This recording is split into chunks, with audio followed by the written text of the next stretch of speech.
A condensed version of the Anglican Synod convened today. The 117th observance of the gathering, not surprisingly, focused on the challenges which have dominated 2020, COVID-19, its side effects, and the role of everyone in turning it around.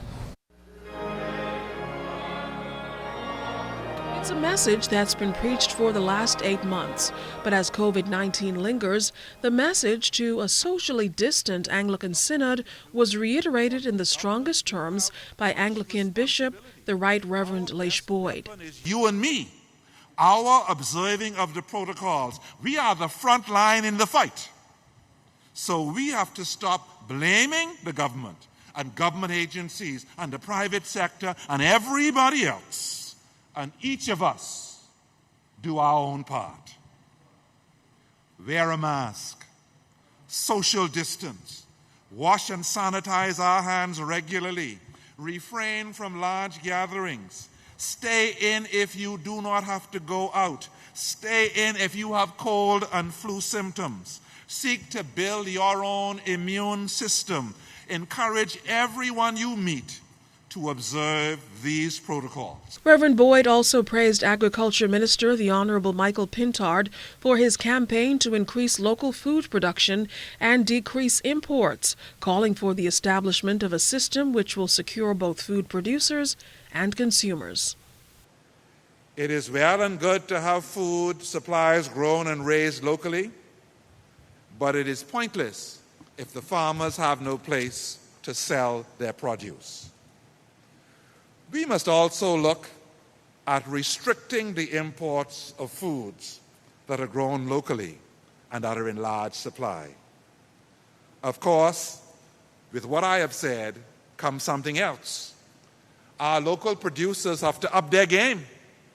They have to expand their operation and their operating to be able to meet the demands and benefit from the concessions which I have articulated. Meeting demands consistently and with consistent quality. Issues of politics also on the agenda. Reverend Boyd impressed on the electorate and politicians their role in civility as general elections approach, calling for the elimination of petty politics and the over-politicization of issues. Many Bahamians think about politics retributively. That is, when their party gets in, they want revenge against the next party. When their party comes to power, they want their party to punish the other side. Dear friends, we need a maturer political mind. We need leaders to work toward this and to lead their people toward it at all costs. The Anglican Synod runs through Thursday, facilitating dialogue among church leaders on the issues of the day, guided by an age-old foundation. Let's keep hope alive. Let's encourage one another to be hopeful. Let's not stop caring and helping and encouraging and loving. This is the response of the church, because God is still God. And we are still God's church.